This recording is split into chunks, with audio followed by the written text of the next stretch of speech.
Welcome, ladies and gentlemen. We are live. Thank you, everybody, for tuning in to another special episode of The Issue Live. I'm your host, L.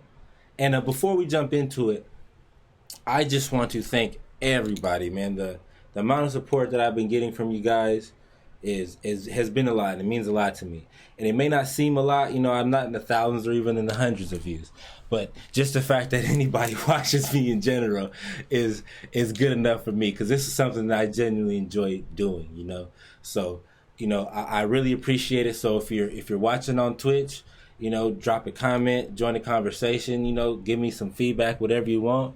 If you're watching this on YouTube, please hit that subscribe button for me. Drop a comment, a like, even a dislike, just let me know what you think in general. And so with that being said, let's jump into today's episode. So first we have an example of poor parenting for sure. I know there's some curious kids out there, and I know he's a 3-year-old child, but let me tell you something. When I was 3 years old, I was scared enough of my mom to know I wasn't going to do no dumb shit like this, right? And this guy comes on, oh my God, what happened? Jeez, did you see that baby? And then this dizzy fucking bitch. I'm sorry, but if that was my son going down some conveyor belt, Javi, Nope. I would be a lot more upset than this girl walking up like, did my son just go down there? Is he gonna be okay? That's so stupid. But, I mean, listen. First of all, if that little boy bad as shit, first of all, right? And second of all, if your son ain't scared enough of you to not jump on a conveyor belt, that you might not be doing as good a job as you think you are. So, you might want to be rethinking your parenting. So, enough of that one. Let's get into our next topic, which is this is a tough one right here, man. So just yesterday, we had 20 people die in El Paso from a mass shooting in Texas, and then 13 hours after that happens, 9 more people die in Dayton, Ohio, from a mass shooter. And so just in the last week, right, if we include what happened here in California, what happened at the Garlic Festival, I think in San Francisco, in San Francisco, Close by, was 3. So that's 32 people. 32 people have died in the last week of mass shootings, and I've never this has never really affected me like that. I'll be honest. It's never really like hit me or made me feel like scared in any type of way. I like to enjoy my life. I like to live my life. I don't like to let things like this scare me into not wanting to go or do certain things. But when you have a situation where you have 32 people dying in a week span due to some random person with a gun, and I'm pretty sure all 3 of these people are doing this. Are influenced by far right ideology, and a lot of times we like to make this about a gun issue. When sure, part of it is guns. I can't excuse the fact that a lot of these atrocities are committed by assault rifles, or AKs. I know there was the Garlic Festival shooter. He had an AK. The guy in Walmart had an assault rifle. I'm not too clear on what the guy in Dayton, Ohio used, but I'll be safe. I feel like I'm safe to say it was probably an assault rifle of some type. So it's like many issues, like many other issues. There's so many things involved than just one thing. It's not just a gun issue. It's not just a mental health issue, and it's not even just an ideology issue. It's many more things encompassed into one. That's the problem, and I'm hoping that, especially with even though this is not going to happen, but with the Democratic debates going on, that all of these mass shootings are going to be politicized pretty soon, right? And they're going to make it a gun issue. They're not going to make it about the real things that it is, the ideology, the toxic ideology that comes, and most of it when it comes to stuff like this is far right. Excuse me. That's not to say that you don't have far left violence. You absolutely do. But in terms of mass shootings in this country, the majority of them have come from far right ideology. And the thing is, right, you can't make a law to stop that. And that's probably the most troubling thing of all, is that there's no law that you're gonna create that will fix this problem.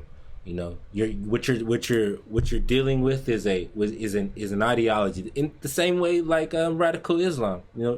Radical Islamic terrorism. This is an ideology, and you can't drop a bomb on an ideology. You can't shoot an ideology. These are ideas in people's heads. And the only way, to me, that you can properly go about changing that is to refute the ideology, right? Is to tear it down, is to break it down, and to show the people who believe in these things how wrong their causes are and how wrong their ideology is, especially when it leads to just murder.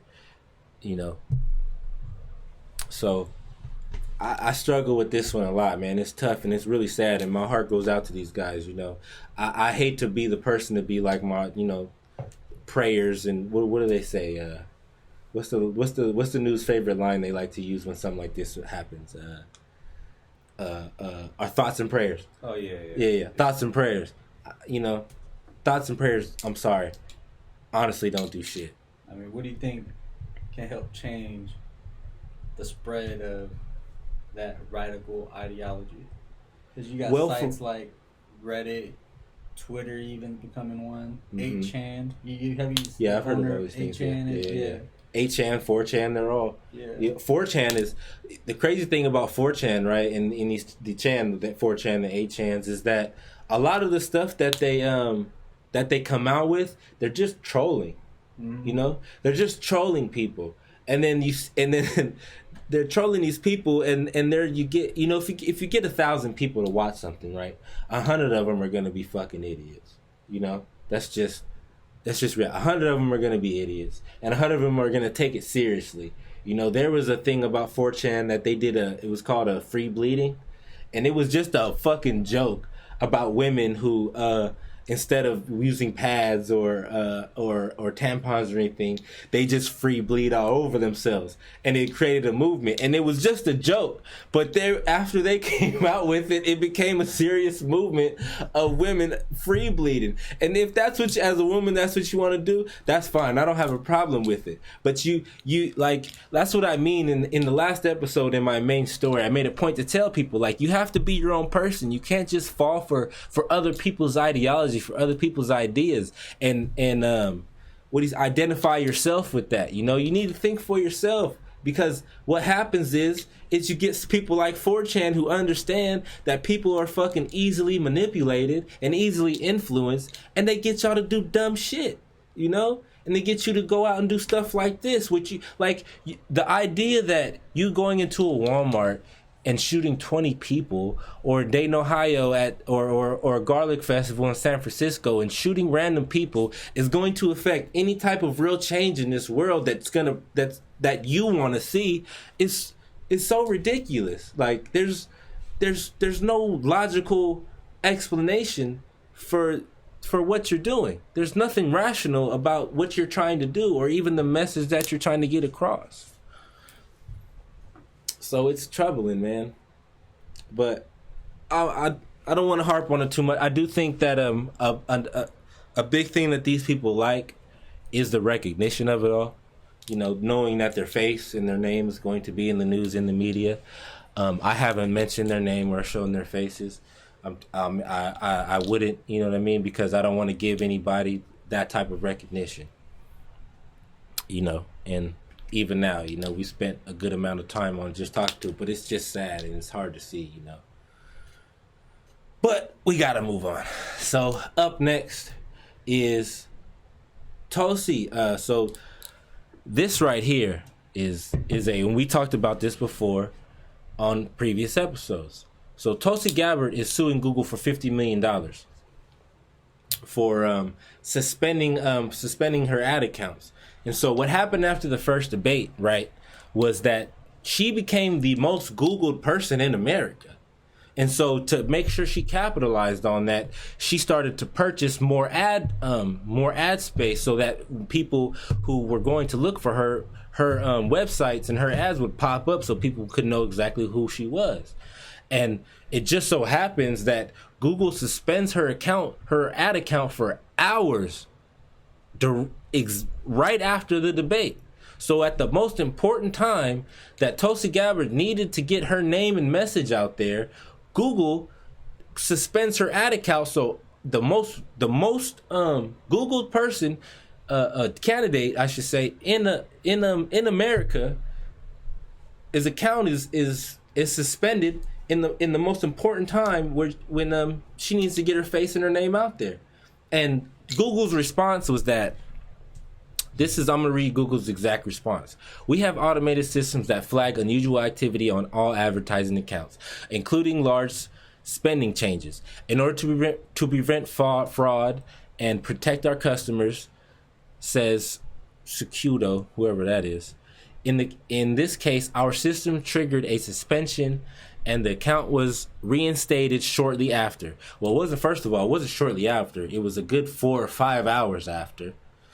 And then they went on to say that we are proud to offer ad products to help campaign connect directly with their voters, and we do so without bias towards any party or political ideology, which sounds all fine and dandy, right? But if you have how convenient is it that you have an automated system, an algorithm that just so happens suspends one particular person's account. So you mean to tell me out of all the candidates, because I know she was the most Googled person, right? But it doesn't mean she was the only fucking Googled person. So the idea that it just so happens that this one singular person, in the time where it's the most important for her to get her message out, her ad account is suspended for multiple hours in the most important time is so crazy, so ridiculous. And you mean to tell me it's just an algorithm problem? It was just a unusual activity. What's unusual about a presidential candidate trying to get buy more ad space on Google directly after she was on TV in front of millions of people for a presidential debate? God damn. This is the problem. We talked about this, man. The Google, Facebook, the power that these corporations have it's gone way too far. It's way too far. The idea that Google can do something like this, and Google knows exactly what they're doing. Google knows the idea that the most powerful, the most used search engine in the fucking world would accidentally do something to somebody like this is so preposterous. It's so dumb. I don't want to say dumb. They're just liars. Basically, they're liars. They know they have power. Right? They've sent internal memos to their own employees stating the power that they know they have to coerce people into certain decisions, into certain searches, into certain into even manipulating the way somebody might think or approach a certain topic or subject or a person.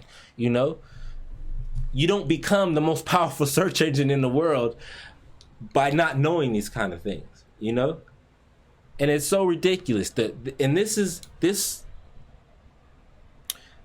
a major problem. If we want to be able to go on and have real elections, right? Free elections is what they're supposed to be. These are supposed to be free elections, you know?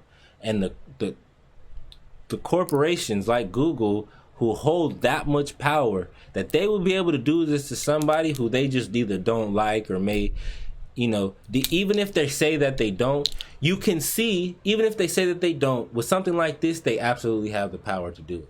Even if they say they don't, it could be an accident, it could be on purpose. It doesn't matter. The fact that you even have the power to do it is the problem. And so this is a big problem. So last what was it, Tuesday and Wednesday, I believe, was the debate. And we've done a debate recap before, so we're gonna do that again. I didn't want to just do a full debate recap like we did in the last one. I wanted to at least give you guys some news. And so with all that being said, we're going to jump into Tuesdays and Wednesday nights debates with all these pasty motherfuckers. So, first of all, sorry about that. So first of all, this front row, losers. Who the fuck is that guy? Michael Bennett. That's how important he is. I can barely remember his name. And it wasn't nobody. I don't even remember what night you were on. I don't even remember you from the first debate or the second debate. I don't even understand why you're up there in the first place. So with that being said, you were on the last episode, the last debate recap that we did. I basically had eight main candidates that I thought were serious candidates that I would like to continue seeing and hearing, right? And of those eight, we're gonna go down the line, basically who we should eliminate next, basically. Now, even though we're still going to see a lot of these people on the next debates who, don't really necessarily need to be there, they're really not serious candidates. They're really just, what do they call them? Fluff. They're really just fluff. They're just there to fill a seat. So, Michael Bennett, the first one, he was so important that in the last episode I confused him with Steve Bullock. That's how relevant he is.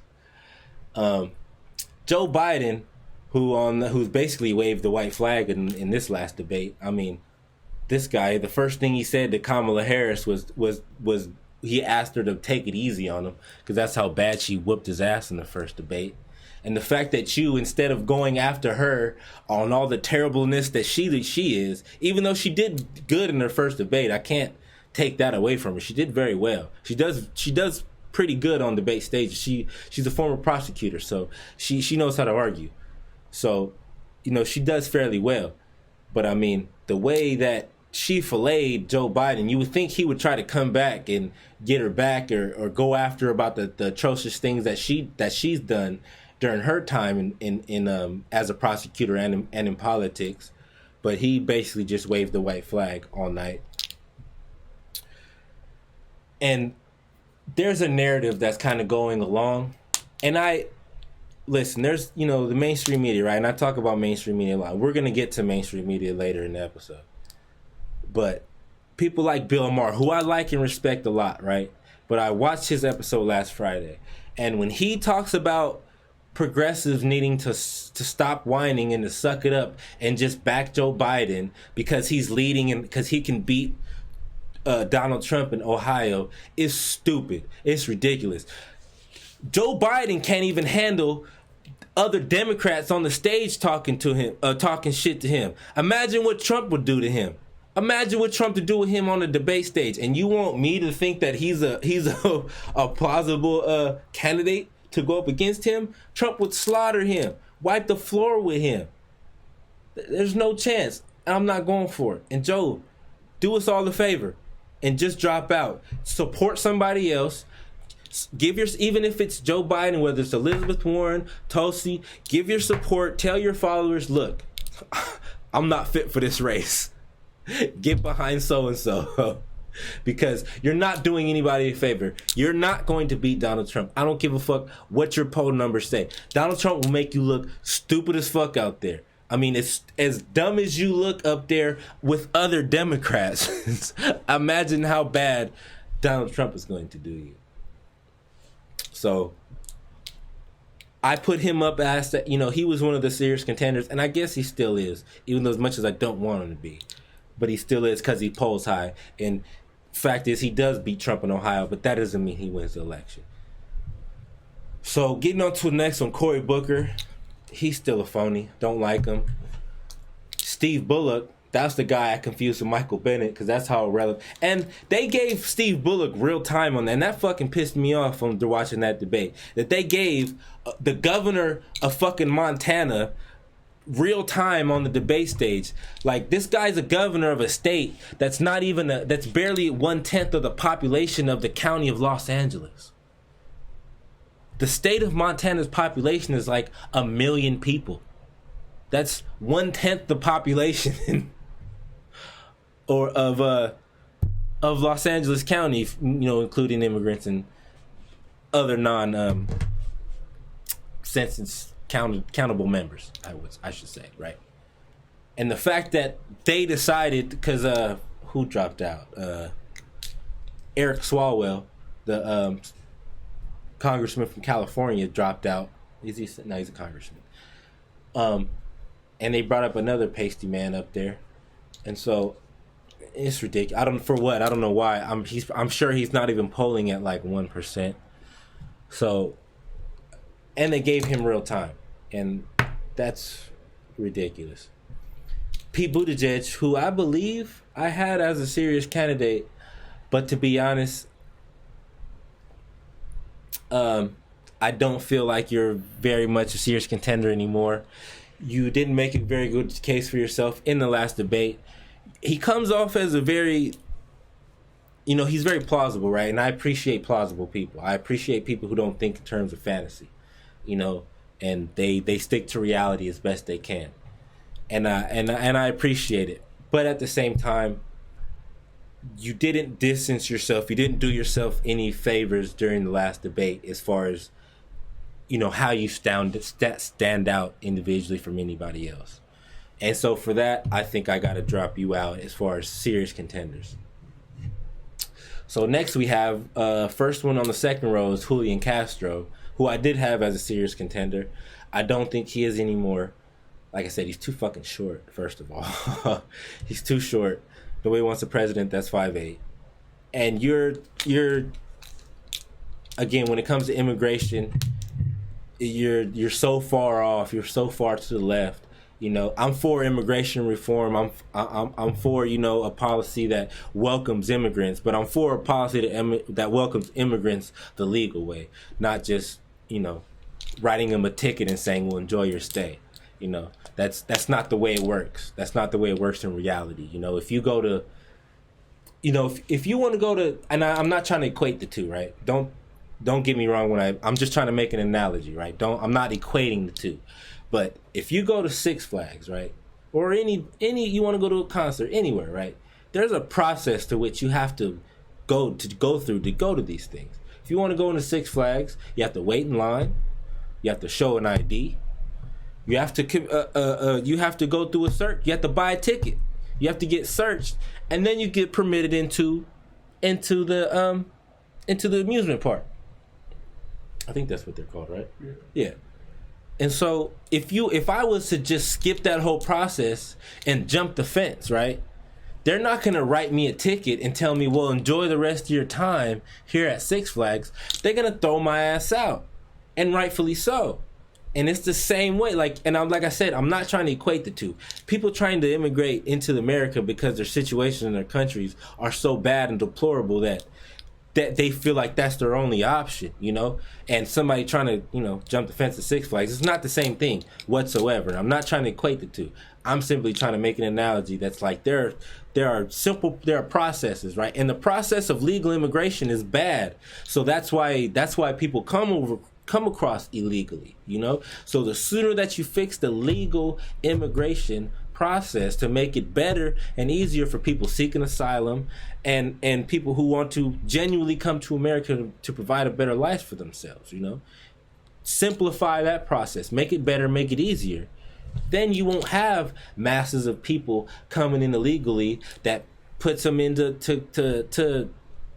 camps or whatever they call them, shelters, crowds them into shelters that are in terrible condition, and it just creates human rights crises, and it just gets worse and worse and worse, And Julian is not somebody who talks anything about that. He feels like it should just be decriminalized all the way, basically cite and release, and hopefully they'll show up to court, Doesn't matter where they go, who they are, oh well, we'll figure it out later. That's basically Julian.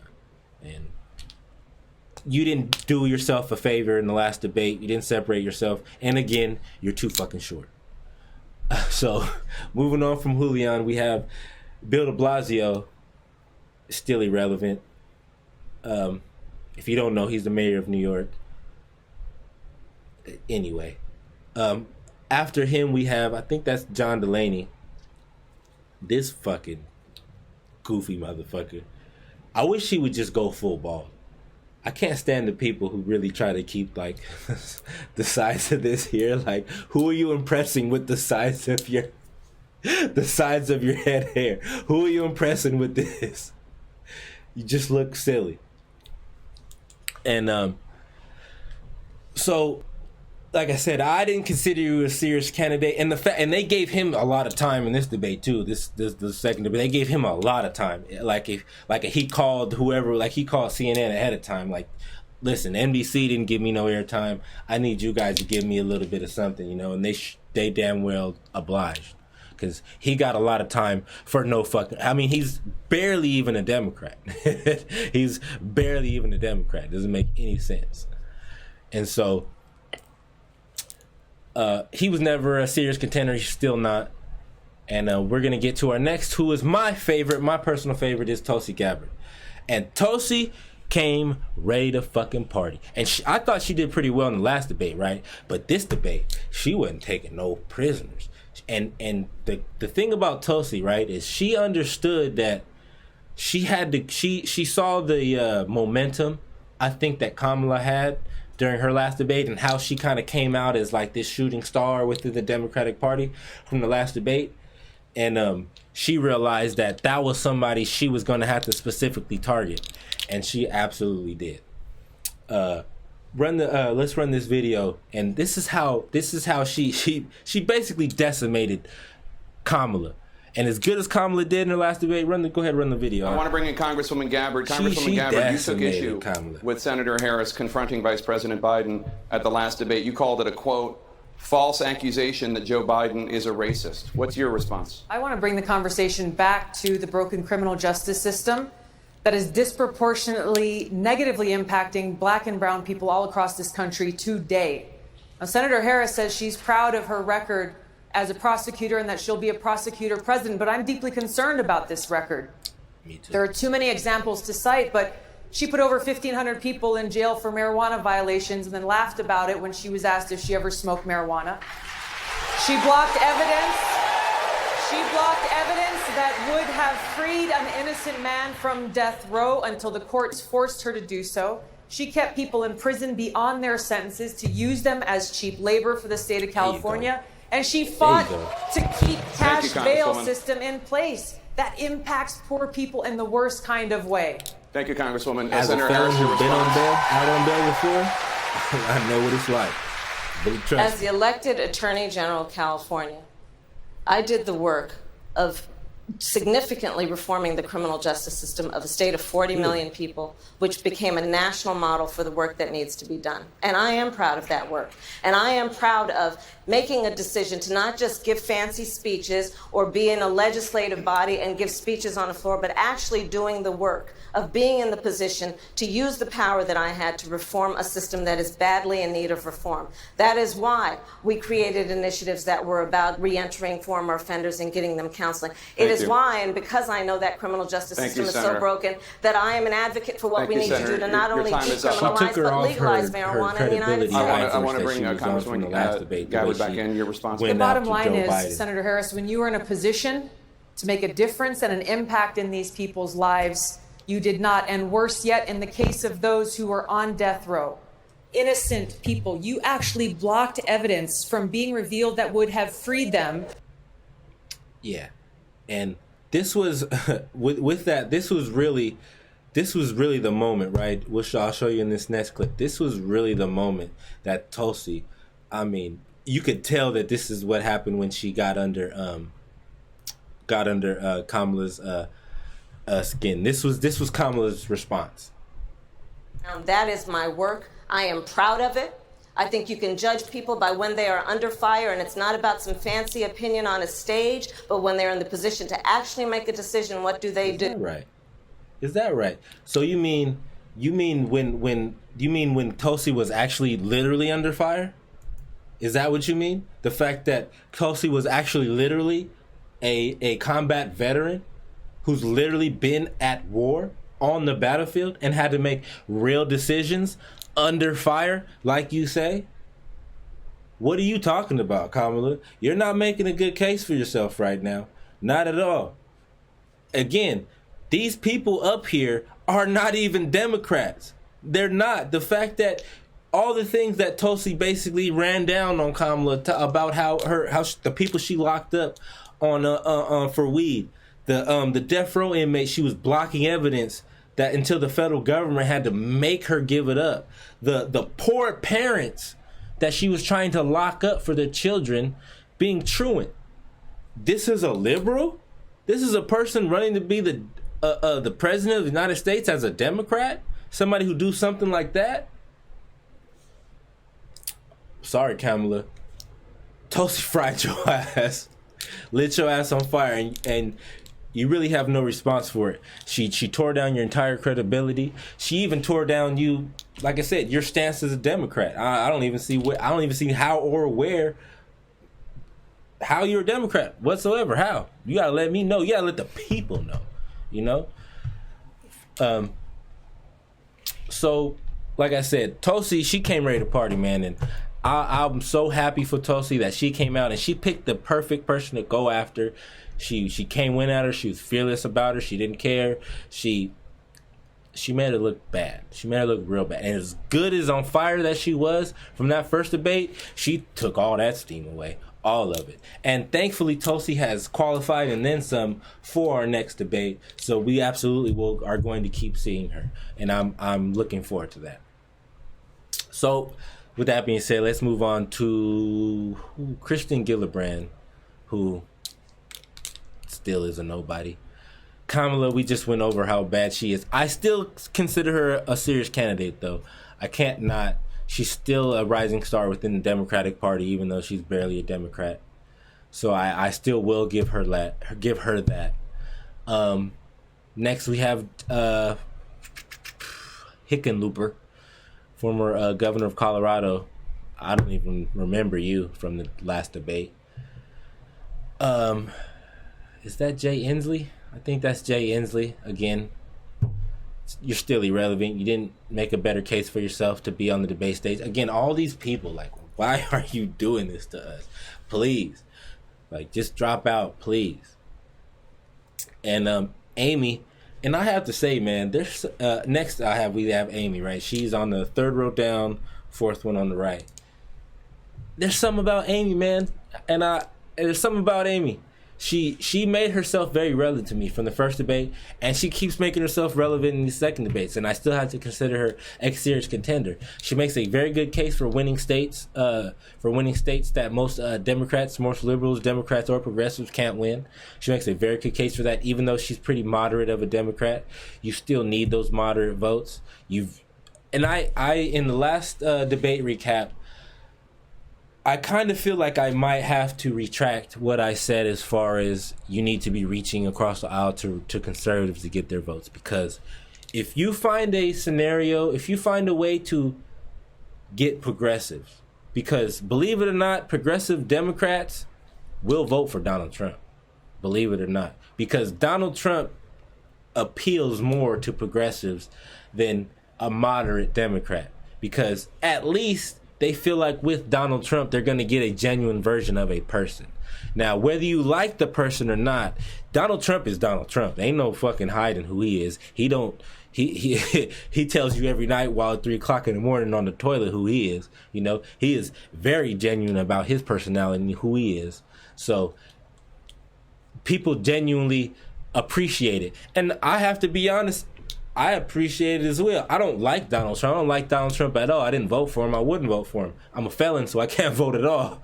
But I appreciate the genuineness that he is. He doesn't sugarcoat who he is or what he is. He's a racist. He's a misogynist, and he lets you know, and he doesn't give a fuck. And the people, that's why he stirs his base so much. That's why the people who love him so much, because they genuinely identify with him. They don't feel like they have to be closet racists anymore. They can just be racist. And, you know, Trump gives that to the people. And you gotta admire it. I mean, you don't have to like it, but you gotta fucking admire it. I mean, he's a stone cold gangster, and he don't give a fuck about nobody. What you think, anybody think. He do what the fuck, say what the fuck he want to do. And a lot of people, as far, right, and people like people my age and older who've been through years of phony politicians and seeing them say one thing and do the next year after year after year. And not that Donald Trump is that much different, right? He says many things and doesn't follow up on it. But it's the way he says it, the approach that he has to it, the way he gets them riled up at his rallies and gets them all ready to go out and vote to keep him. Like, they Trump followers genuinely want him to be president forever. They're Trumpers forever. They love him that much. You couldn't even get motherfuckers to wish Obama was in office as long as they wanted for Trump to be in office. That's crazy. Obama was probably one of the most articulate presidents we've ever seen. I've not, at least in my lifetime, I haven't been through that many presidents at 30 years of age, but I've been through enough to know that Obama, when it comes to, articulate and smart and I haven't seen one better than him yet. So I forget who was on. It was on Amy, but yeah, I like Amy. I like Amy Klobuchar. I still consider her a serious candidate, and I like it very much. So next is Robert. Like, your job is probably hard enough as it is. Please just drop out, please. Next is, who the fuck is that guy? Fuck, what is his name? Oh well, it doesn't matter. You're not a serious candidate anyway, so nobody cares. That's how relevant these people are. Is that the fact that you've been up here on 2 debate stages, you've made yourself look dumb on both debate stages, and I still don't know your name. And after that, we have good old Bernie, everybody's favorite Jew, my favorite Jew. I still like Bernie a lot too, and Bernie came. I was just said the progressives came tonight. They came. They not tonight, but they on debate night. They came ready, and they wasn't fucking around with none of these moderates. They didn't give a damn about what none of these moderates out there was talking about, saying, or anything else. They, by and large, got the bulk of their message resonated with probably me and the crowd and everybody else who considers himself a Democrat more than anybody. And this was a pivotal moment, I feel like, in this debate when Bernie went after this fucking lame, or for this fucking idiot. Go ahead, run the video. Two things. They will be better because Medicare for All is comprehensive. It covers all healthcare needs for senior citizens. It will finally include dental care, hearing aids, and eyeglasses. But you don't know. Second of all. You don't know that, Second Bernie. of all. We'll come to you in a second. I do know, and I wrote the damn bill. Stupid. I wrote this shit, stupid. That's the second time in a row on both debates you've made yourself look like a complete fucking idiot. First, when you went up against Tulsi and she called you out for being the fucking warmonger that you are, talking about why we need to stay in Afghanistan and Iraq, you fucking dumbass. You made yourself look real stupid up there. And again, Bernie, you just don't learn. So I think you should probably reconsider as well. And so with that, I feel like Bernie, I'm starting to get the feeling that it's a 2-man race, and we'll get to Elizabeth. Elizabeth, like I said, I feel like she's by and large mostly a watered down version of Bernie Sanders. I don't particularly like her. I don't particularly agree with her. But it's starting to become a 2-man race between Bernie and Elizabeth. You can see that I feel like they're, like I said, with Joe Biden basically waving the white flag in this last debate, and like I said, he's leading in polls, but like I don't, polls are funny because a lot of these polls are taken by people with landlines, and who the fuck has a landline? And if you do have a landline, who the fuck answers it? So, and if you do answer it, who doesn't hang up when they ask you to take a survey? So there's some problems with polls. But realistically, I can see this race shaping up to be a 2-horse race between Bernie and Elizabeth. And that's not such a bad thing. And when it comes to Elizabeth had another pivotal moment in the debate when she was up against John Delaney. And again, calling out these Democrats who aren't fucking Democrats. I could say that about Elizabeth, right? Elizabeth is a Democrat. She's not moderate. She's very much a Democrat. She's not all the way on the progressive side of the Democratic Party, but she's very much a Democrat. She is not a moderate whatsoever. Like, you know, more than half of these people up there who are, you know, the Clintons started this wave of moderate Democrats, you know, and that's what most of these Democrats are. They're moderate Democrats. They're what's the word? Status quo. You know, they're status quo Democrats. They're just for status quo. They're not for any change. They're not for any type of real change as far as like establishment, right? Like they're no real establishment threat. Not like Bernie. Not like Tulsi. And so. This was a real pivotal moment. If we can run this video, this was a real pivotal moment. So I think Democrats win when we run on real solutions, not impossible promises. When we run on things that are workable, not fairy tale economics. Look at the story of Detroit, this amazing city that we're in. This city is turning around because the government and the private sector are working well together. That has to be our model going forward.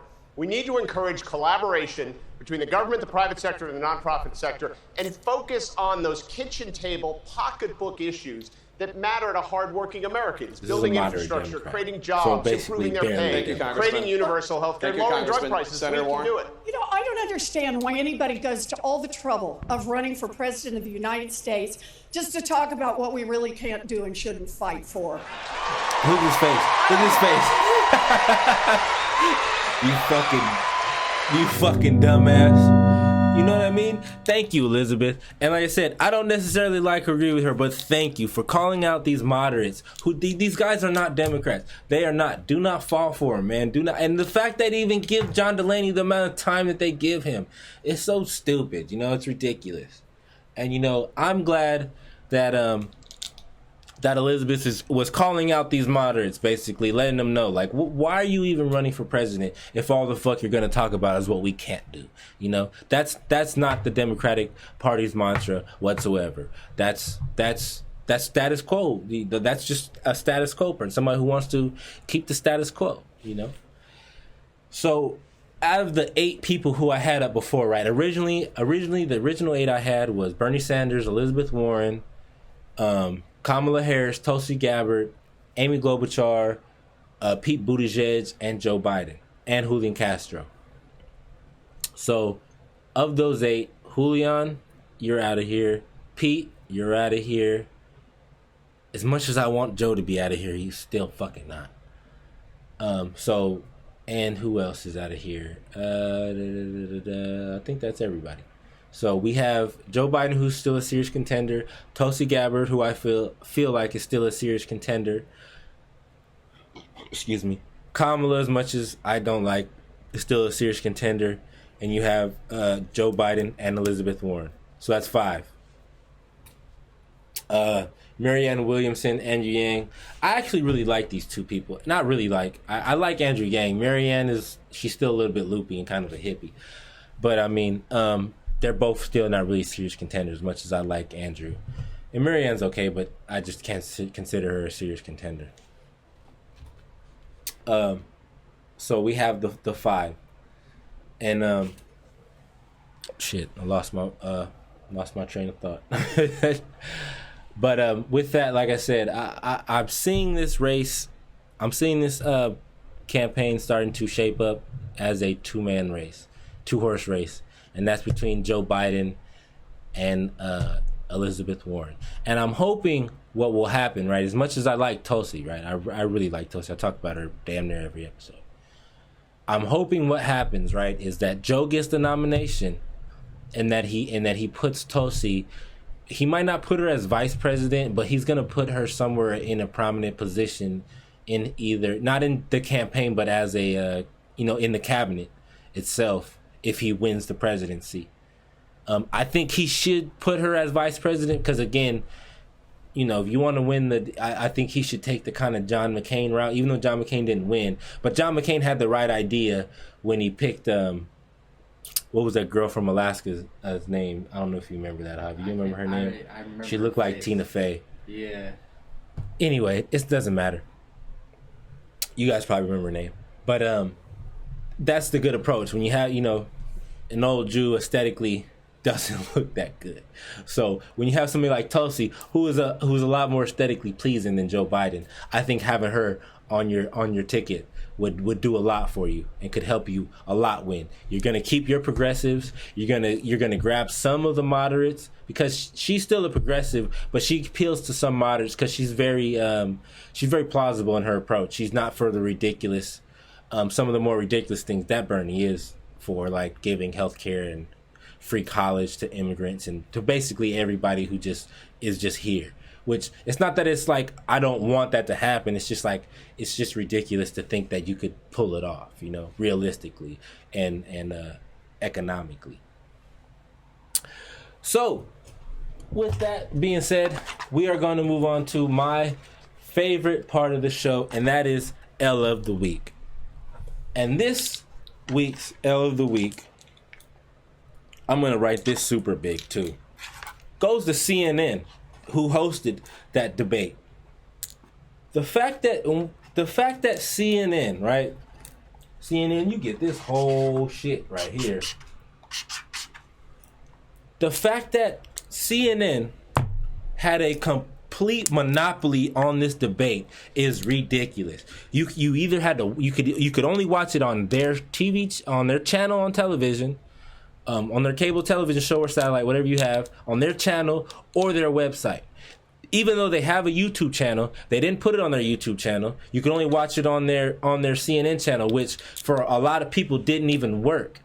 They didn't post the full debates after the fact, right? So at least, okay, fine, you put it on your website. It was, it was live stream your website. The least you could do is put the rest of it. Sorry about that. Is put the rest of it on your YouTube channel, because you actually have one. That's what it's there for. And you didn't even do that. And then you even went as far as to take down streamers who were streaming the debate. You took their channels down for streaming the debate.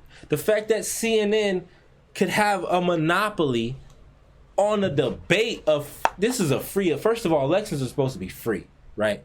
Elections are free. They don't cost you money. And the fact that you would go so far to put your profits ahead of trying to get this debate out to the most people as you possibly can and you call yourself a news outlet?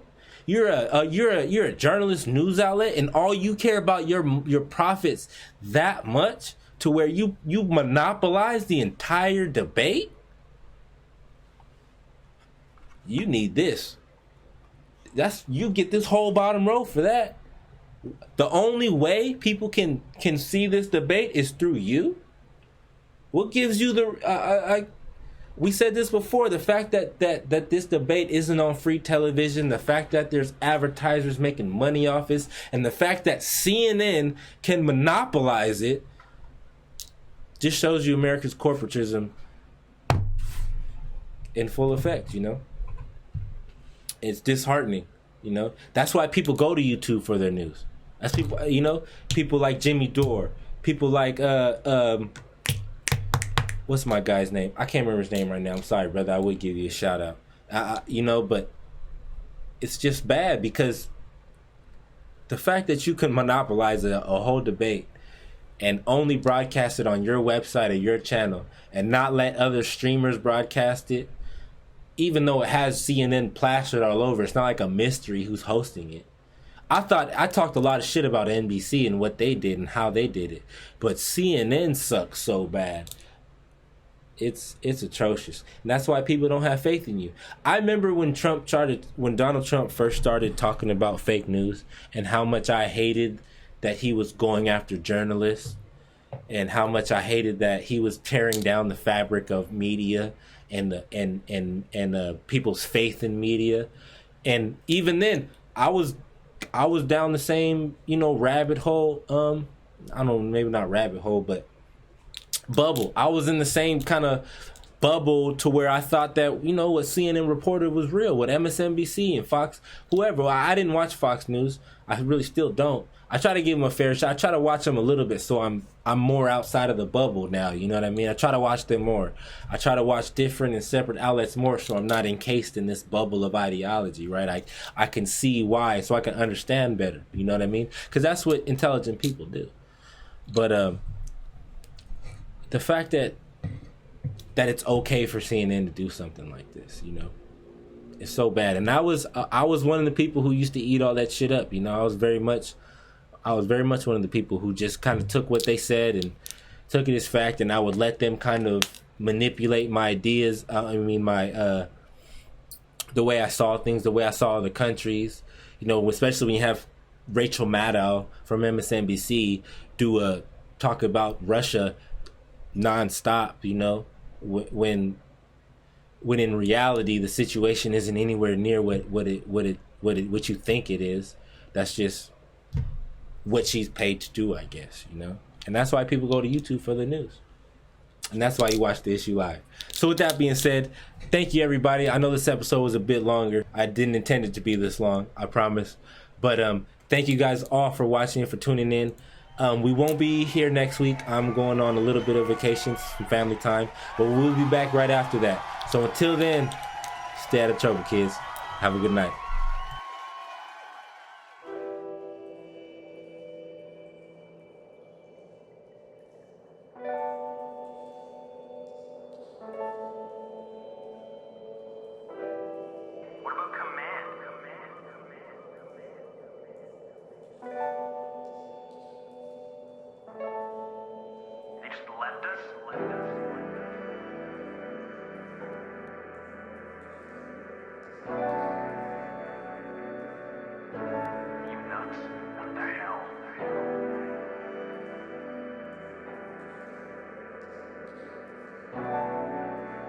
I've got a bad feeling about this.